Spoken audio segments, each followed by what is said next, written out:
अस्सलाम वालेकुम स्टूडेंट्स। मैं यहाँ पर आपको ब्यूरेट की जो रीडिंग्स है ना उसको एक्सप्लेन करने वाली हूँ कि जो आपके पास मॉडल पेपर है ना, ये देखिए मैंने फेडरल बोर्ड का मॉडल पेपर ओपन किया हुआ है, ठीक है।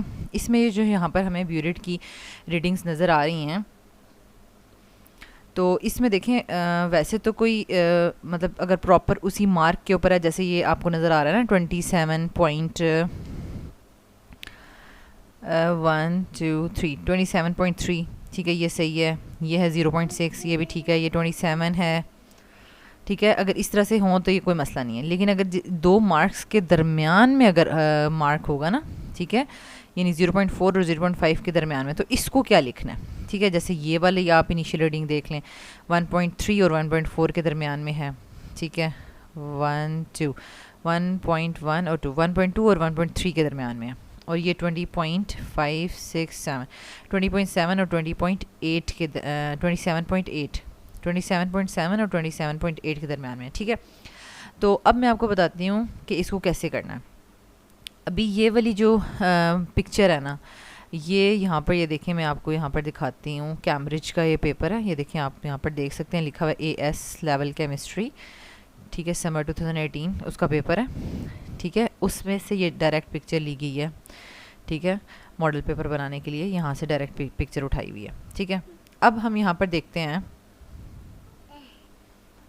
तो यहाँ पर ये जो इन्होंने रीडिंग ली है, कैम्ब्रिज वालों का ये पेपर है, इसी की मैंने स्कीम भी निकाली है, ठीक है। यहाँ पर ये देखें आपको मार्किंग स्कीम नज़र आ रही है, ठीक है, उसी पेपर की। ये देखें मैं ज़रा यहाँ पर आपको दिखाती हूँ कि यहाँ पर क्वेश्चन नंबर 1 जो था ना, ये देखें इसमें क्या लिखा है, what is meant by the term standard solution. Standard solution का क्या मतलब है। बी ऑप्शन था कि सोडियम हाइड्रोक्साइड अल्कली है, तो अल्कली से क्या मुराद है, what is meant by the term alkali, ठीक है। और तीसरे में ये जो है ना, वो ये रीडिंग्स करनी थी ना, ये देखें, ठीक है, तो ये रीडिंग्स करनी थी। तो इसकी मार्किंग स्कीम में आप इन क्वेश्चंस का देख लें। पहले क्वेश्चन का लिखा हुआ था ना, स्टैंडर्ड सोल्यूशन का क्या मतलब है, a solution of non concentration, और अल्कली जो है वो रिलीज़ करता है हाइड्रोक्सिल आयंस, ठीक है। अच्छा, अब ये उस की देखें रीडिंग्स हैं। जैसे कि मैंने आपसे बताया था ना कि ये फर्स्ट वाली रीडिंग, इसको हम 0.4 और 5 के दरमियान में, तो 4-5 लिख सकते हैं, 0.45 लिख सकते हैं, ठीक है। तो यहाँ पर एग्जैक्टली इसका ट्रू आंसर 0.45 ही है, ठीक है। यानी यहाँ से आपको पता चल गया कि ये जो पिक्चर उठाई गई है ब्यूरेट की, उसका करेक्ट आंसर भी आपके सामने है। लेकिन अगर मैं आपको बताऊं कि ये जो यानी कुछ पब्लिशर्स हैं, उन्होंने इनकी बुक्स पब्लिश की हैं और उसमें मॉडल पेपर्स को सॉल्व किया, तो उन्होंने दोनों ने इसको, इस रीडिंग को, जो ये रीडिंग है ना, इसको 0.5 ही लिखा है, 0.5 नहीं लिखना, ठीक है। यानी हम पहले ये कह रहे थे ना कि हम यानी जो राउंड ऑफ करके लिख लें, राउंड ऑफ करके नहीं लिखना, क्योंकि ये प्रॉपर वे नहीं है, ठीक है। आप 0.45 अगर दोनों के दरमियान में है तो आप 0.45 ही लिखेंगे। और यहाँ पर एक चीज़ नोट करें कि लिखा हुआ है, titres recorded to 2 decimal places with the least figure either 0 और 5, यानी आपने पॉइंट के बाद 2 फिगर तक लिखना है, ठीक है। जैसे कि अगर एग्जैक्टली ये 0.4 पर होता तो आप ये नहीं लिखेंगे 0.4, बल्कि आप लिखेंगे 0.40, ठीक है। इन पॉइंट के बाद दो डेसिमल तक आपने लिखना है। तो वो कह रहे हैं कि आपकी जो भी रीडिंग्स होंगी, वो रीडिंग्स 0 पे या तो एंड हो रही हों या पर 5 पे एंड हो रही हों। जैसे ये देखें 30, 45, 85, 27। अब देखें ये 27, ये वाली जो रीडिंग है, फाइनल रीडिंग, ये 27 पर है, तो आप जब लिखेंगे तो आप क्या लिखेंगे 27, लेकिन आपने पॉइंट के बाद 2 डेसिमल तक लिखना है, तो आप इसको लिखेंगे 27.00, ठीक है।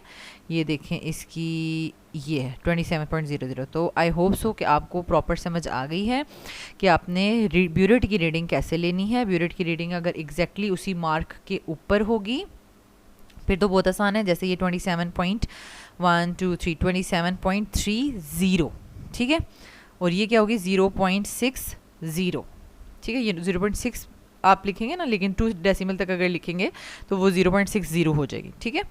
तो आपकी फिर जो है वो बिल्कुल करेक्ट आंसर आएगा। तो यहाँ पर देखें इन्होंने इसका जो है वो रीडिंग ली है, और इसका मीन जो है वो इनके पास 26.45 आया।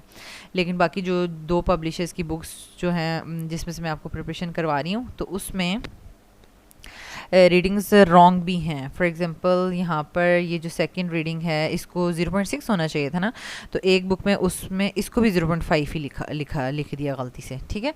तो अब आपने यहाँ पे ये मिस्टेक नहीं करनी। अच्छा, अब मैं आपको ये बात आपको समझ आ गई। अब आपको मैं वैसे लोअर और अपर मेनिस्कस के बारे में भी बता देती हूँ, क्योंकि आप टाइट्रेशन करें तो आपको ये वाला बात पता होनी चाहिए, ठीक है। अगर ट्रांसपेरेंट कोई भी हमारे पास यहाँ पर टाइट्रेंट होगा, ठीक है, आपको पता है ना ब्यूरेट में टाइट्रेंट लेते हैं, टाइट्रेंट अगर कलरलेस होगा तो उसको हम कहते हैं, हम उसकी लोअर मेनिस्कस को जो है रीड करते हैं, ठीक है, क्योंकि लोअर मेनिस्कस हमें विजिबल हो रही होती है, इसलिए हम उसको रीड कर लेते हैं इजीली।